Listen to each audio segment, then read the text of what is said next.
Before we begin, let us know where you're listening from. After the story, rate it from 1 to 10. Now let's start. Vienna, 1898. The imperial carriage rolled through the cobblestone streets as Emperor Conrad Prescott adjusted his metals with practiced precision. Autumn leaves swirled around the wheels, golden and crimson against the gray stones of the Austro-Hungarian capital. His chest felt unnaturally tight beneath his formal military attire, the weight of the Habsburg double eagle pressing upon him as surely as the crown he would soon inherit. "Your Imperial Highness," his aide-de-camp murmured, "we arrive at Countess Tremaine's estate in 5 minutes." Conrad nodded, his face a careful mask of imperial indifference. Yet his fingers betrayed him, tapping in irregular rhythm against the Morocco leather portfolio resting on his lap. Inside lay the future of the empire, marriage negotiations, alliance papers, and a ring that had adorned the finger of every Habsburg empress for 3 generations. At 32, Conrad had delayed marriage longer than any Habsburg heir in 2 centuries. The royal court whispered. The council of ministers fretted. The empire needed stability, needed heirs, needed to see its future secured in an age of rising nationalism and republican sentiments. Tonight's ball would end with a proposal that would surprise no one, except perhaps the woman to whom it would be offered. The carriage halted before a magnificent pale stone manor house alight with crystal chandeliers. Ladies in silken gowns and gentlemen in evening dress moved like exotic birds through the golden light. Conrad stepped down, smoothing invisible wrinkles from his uniform. "Your Imperial Highness," the steward announced as Conrad entered the grand ballroom. Conversations hushed. Bodies bowed. The sea of people parted. And then he saw her. Rosalind Tremaine stood by the far window, her emerald gown catching the light like a prism. Unlike the other women who averted their eyes with practiced modesty, she met his gaze directly. A corner of her mouth lifted slightly, not the obsequious smile of a courtier, but the private amusement of someone who found the entire spectacle rather tedious. It was precisely why he had chosen her. "Lady Rosalind," Conrad said when he reached her, taking her gloved hand. "You honor me with your presence." "Your Imperial Highness," she replied, her curtsy perfect in form if somewhat lacking in depth. "I believe it is traditionally the other way around." A ripple of shock passed through those close enough to hear. Conrad felt the corner of his own mouth twitch upward. At 26, Rosalind was the daughter of a respected count, educated in London and Paris, and possessed of both beauty and a fortune substantial enough to make her desirable without making her dangerous. She had returned to Vienna only 6 months prior, yet already her literary salon attracted the brightest minds in the empire. "Will you honor me further with a waltz?" he asked. "I would be delighted." The orchestra struck up a Strauss waltz. Conrad led her to the center of the floor, aware of hundreds of eyes following their every movement. "They're all watching us," he murmured as they began to dance. "They're watching you, Your Highness. I'm merely the temporary object of their speculation." "And what do you imagine they speculate?" Her eyes, a startling shade of amber, met his without hesitation. "They wonder why the Habsburg heir is dancing with the daughter of a minor count rather than a German princess or Russian Grand Duchess. Perhaps I prefer intelligent conversation to dynastic advantage. A dangerous preference for an emperor to be. I am not emperor yet, Lady Rosalind. But you will be." Her voice softened. "And when you are, these small freedoms will become memories." Something in her words, the truth of them, perhaps, made Conrad's chest tighten. He guided her through the final turns of the waltz in silence, then escorted her to the garden terrace where lanterns hung from tree branches like captured stars. The night air carried the scent of late roses and distant wood smoke. He waited until they were beyond earshot of the other guests before speaking again. "I have a proposition for you, Lady Rosalind." "So formal, Your Highness?" "We've known each other since childhood, though you may not remember. I once pushed you into a fountain at Schönbrunn Palace." Conrad smiled despite himself. "I remember. You were 7. I was 13 and insufferably proud of my new uniform. You deserved it. You'd been tormenting my brother about his stammer. I was a wretched child. And now I am a wretched adult with an empire to consider." Conrad withdrew the Morocco case from his jacket. "The Habsburg line requires continuation. The empire requires stability. I require a wife who will not bore me to tears within a fortnight." He opened the case. The Empress's ring, a massive diamond surrounded by sapphires, caught the lantern light. I offer you a crown, Lady Rosalind. And in return, I ask for your hand. Rosalind looked at the ring, then at Conrad. For the first time, her composure faltered. You cannot be serious. I am entirely serious. We've spoken perhaps a dozen times in our lives, which is a dozen more meaningful conversations than I've had with any of the princesses my advisors have suggested. She took a step back. This is absurd. You need a political alliance, not a count's daughter with unfashionable opinions. I need someone with the intelligence to navigate court politics and the strength to bear the weight of the crown. Someone who sees me as a man, not merely a title. You don't know me. I know enough. He stepped closer. Say yes, Rosalind. She looked at him for a long moment, then slowly shook her head. I cannot. Conrad stared at her, certain he had misheard. You refuse. I do. May I ask why? His voice had grown dangerously quiet. Because you do not love me, Your Highness. And I will not enter a marriage without love, not even for a crown. Love. He nearly laughed. Love is a luxury monarchs cannot afford. Then I pity you. She curtsied deeply. But my answer remains no. Before he could respond, she turned and walked back into the ballroom, leaving Conrad alone with an empty ring box and the first refusal he had received in his adult life. The scandal rocked Vienna for weeks. Lady Rosalind Tremaine, the woman who refused an emperor, became both pariah and fascination. Invitations to the most exclusive gatherings continued to arrive at her door, even as whispers followed her through every drawing room. The most vicious rumors suggested she had a secret lover. The most charitable claimed she had lost her mind. Rosalind weathered the storm with quiet dignity. She neither confirmed nor denied the proposal, responding to direct questions with a simple, His Imperial Highness's private conversations remain private, as any loyal subject would ensure.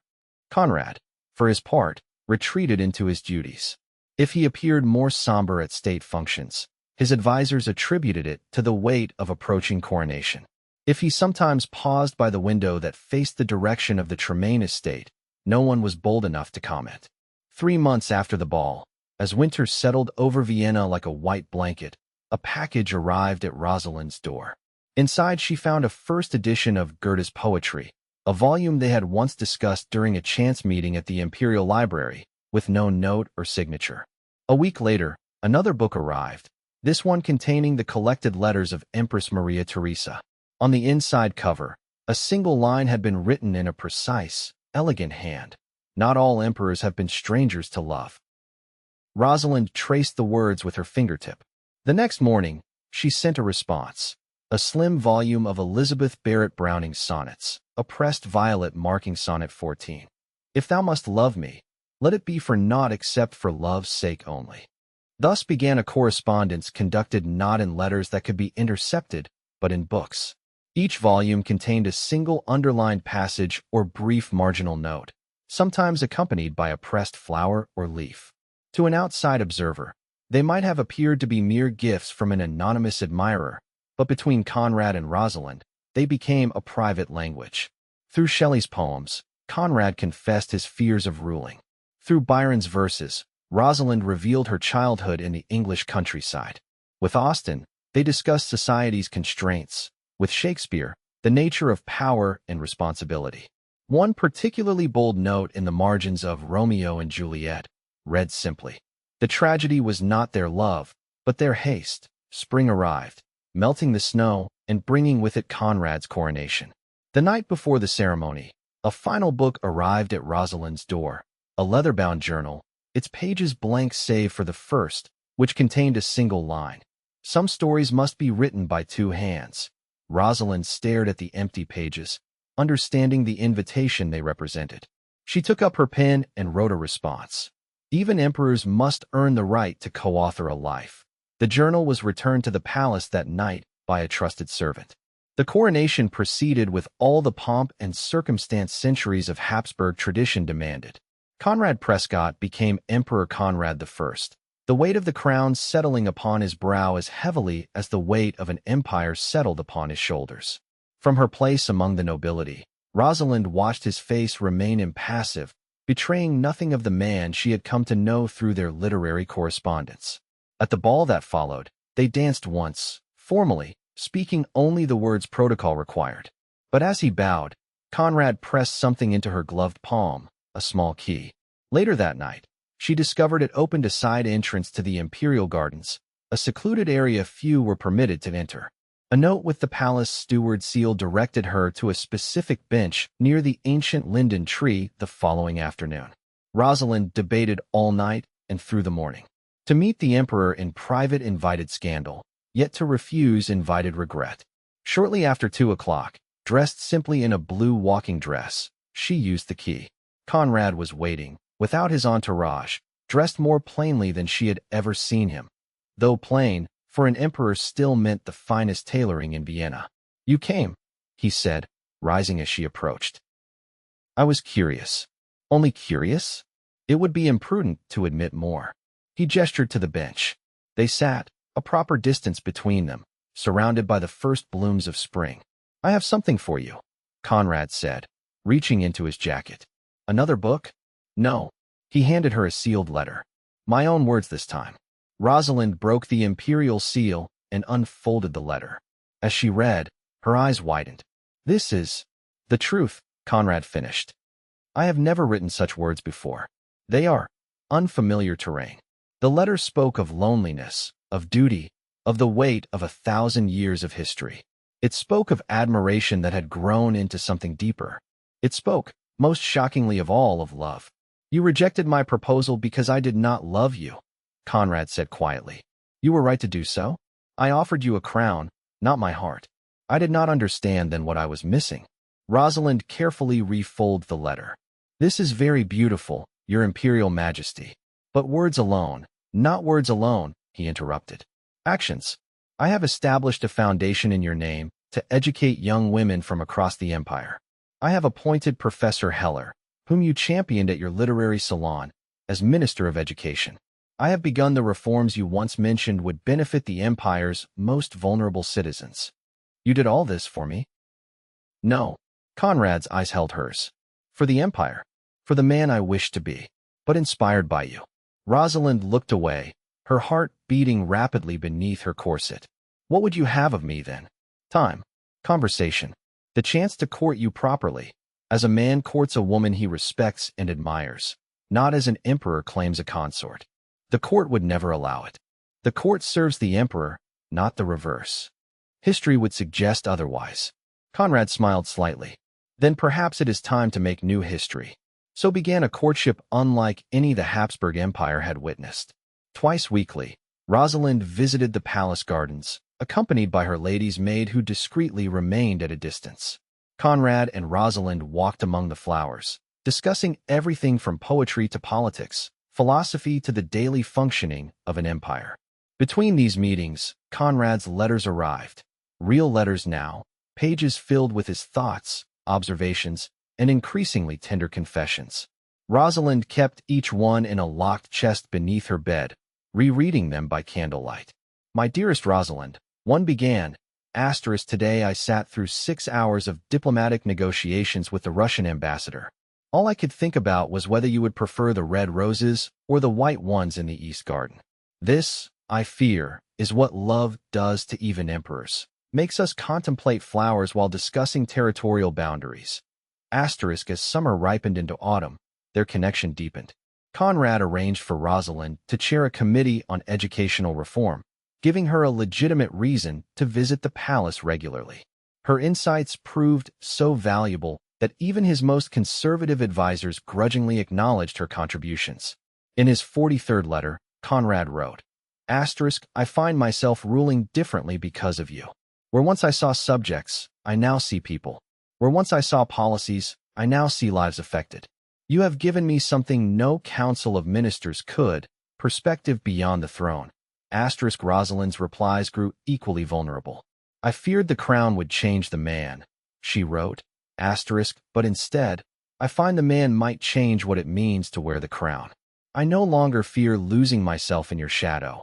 I fear only not being worthy of standing in your light." On the anniversary of his coronation, Conrad invited Rosalind to a private dinner in the small imperial dining room. Candles illuminated the space, their light reflecting off the gold-rimmed porcelain and crystal goblets. 1 year, Conrad said, raising his glass. 1 year as emperor. And how do you find it? Rosalind asked, her own glass lifted in response. Challenging. Exhausting. His eyes softened. Bearable because of you. After dinner, he led her to his private study, a place no woman except his mother had entered in decades. Bookshelves lined the walls, and at the center stood a massive oak desk. Upon it lay a familiar leather-bound journal. Do you remember this? Conrad asked, lifting it. The blank journal. The story to be written by 2 hands. I've been writing in it. Would you like to see? Rosalind nodded. Conrad opened the journal and placed it before her. On the pages, in his meticulous handwriting, was the story of them, from the ball where she refused him to the letter she now held in her trembling hands. Turn to the last page, Conrad said softly. Rosalind did. There, instead of text, she found a pressed rose and a simple question. Will you write the rest of this story with me? She looked up to find Conrad kneeling beside her chair, not as an emperor, but as a man. In his hand was a ring, not the imperial one he had offered before, but a simpler band of gold holding a single perfect diamond. Rosalind Tremaine, he said, his voice steady despite the vulnerability in his eyes. I loved you first for your mind, then for your heart, and now for every part of you. I do not offer you a crown this time. I offer you myself, completely. Will you marry me? Tears filled Rosalind's eyes. You know what this means? The court, the traditions. I know it means breaking with convention. I know it means convincing the Privy Council that love can coexist with duty. I know it means fighting for what matters. He took her hand. I am prepared to fight. Are you? Rosalind looked at the man before her, not the emperor in his regalia, but Conrad with his earnest eyes and steady hands. Yes, she whispered. Yes, I will marry you. The announcement of the emperor's engagement to Lady Rosalind Tremaine sent shockwaves through European courts. Diplomats scrambled to understand the implications. Royal families who had hoped to secure alliances through marriage expressed outrage. Newspapers debated whether love could justify setting aside centuries of strategic matrimonial tradition. Within the Habsburg Empire itself, reactions were mixed. The common people, romantics at heart, embraced the story of the emperor and the woman who had refused him until he proved worthy of her love. The aristocracy was divided, with younger nobles supporting the match while their elders predicted disaster. The 6 months before the wedding were a storm of politics and preparation. Conrad stood firm against pressure, even when the prime minister threatened to resign. Then resign, Conrad had replied calmly. I will find a minister who understands that an emperor who sacrifices his own happiness becomes a bitter ruler, and bitter rulers make poor decisions. Rosalind faced her own battles, enduring scrutiny of her family history, her education, even her choice of reading material. Anonymous letters suggested she had bewitched the emperor. Gossip implied scandalous behavior. Through it all, she maintained her dignity, neither responding to attacks nor hiding from public view. In private moments together, they sometimes questioned their decision. Are we being selfish? Rosalind asked one evening as they walked through the palace gallery. Putting personal happiness above duty, Conrad stopped before a portrait of his great-grandfather, whose loveless political marriage had produced 4 children and decades of mutual misery. My duty is to rule wisely, to make decisions that benefit the empire not just today, but for generations. How can I do that without knowing joy myself? How can I understand my people if I sacrifice the very humanity that connects me to them? He turned to her, taking both her hands in his. You make me a better emperor because you make me a better man. That is not selfishness, that is wisdom. On a bright May morning in 1900, Rosalind Tremaine walked down the aisle of St. Stephen's Cathedral to marry Emperor Conrad I. Her gown, a creation of ivory silk and Brussels lace, complemented the simple gold crown of Habsburg brides. Among the guests were nobles who had once shunned her, foreign dignitaries who had protested the match, and, at Rosalind's insistence, representatives from the orphanages and schools her foundation supported. The Archbishop of Vienna, who had initially expressed reservations about the marriage, found himself moved by the genuine love evident in the couple's exchanged vows. When Conrad placed the wedding ring on Rosalind's finger, the simple diamond she had chosen over the traditional Habsburg sapphire, the aged cleric's voice cracked with unexpected emotion as he pronounced them husband and wife. As they processed out of the cathedral, now emperor and empress, the crowds that lined the streets erupted in cheers. Flowers rained down on their carriage, and calls of "Long live the emperor! Long live the empress!" echoed off Vienna's ancient buildings. In the imperial carriage, shielded momentarily from public view, Conrad squeezed Rosalind's hand. "No regrets?" he asked. "Not one," she replied, her eyes bright with unshed tears. "Though I do wonder what would have happened if I had said yes the first time." Conrad brought her hand to his lips. "We would have had a politically expedient marriage between strangers. Instead, we have love. Worth the wait, then? Worth everything."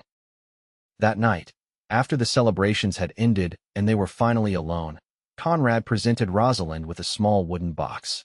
Inside lay all the letters he had written her, tied with silk ribbon. "I thought you might want these," he said, "though I hope you know they are merely the prelude. I intend to write to you for the rest of our lives." Rosalind smiled, running her fingers over the familiar handwriting. "And I shall keep every word." In the decades that followed, the reign of Conrad I and Empress Rosalind would be remembered as a golden age for the Habsburg Empire. Their partnership brought reforms that modernized the empire while preserving its cultural heritage. They had 3 children who grew to embody the best qualities of both parents: the eldest son's diplomatic skill, the daughter's passion for education, the youngest son's artistic sensibility. But perhaps their greatest legacy was less tangible. In an age of political marriages and royal duties, they had dared to place love at the center of their union. In doing so, they demonstrated that even within the rigid confines of imperial protocol, the human heart could find its voice. On their 50th wedding anniversary, long after Conrad had abdicated in favor of their eldest son, he wrote a final letter to his empress. "My beloved Rosalind, 50 years ago, you taught an emperor that a crown means nothing without a heart to guide it. You refused to accept less than love, and in doing so, you gave me more than I ever imagined possible." The historians will write of our reign, of treaties signed and laws enacted. But they cannot know our truest accomplishment. We loved completely, despite everything that might have prevented it. Thank you for refusing me that night at the ball. Thank you for demanding I become worthy of you. And thank you, most of all, for writing this magnificent story with me, word by word, day by day, year by year. Forever yours. Conrad, when asked later in life if she ever regretted marrying an emperor, with all the sacrifices such a position entailed, Rosalind's answer never varied. "I did not marry an emperor," she would say with quiet certainty. "I married a man who happened to wear a crown. The difference is everything."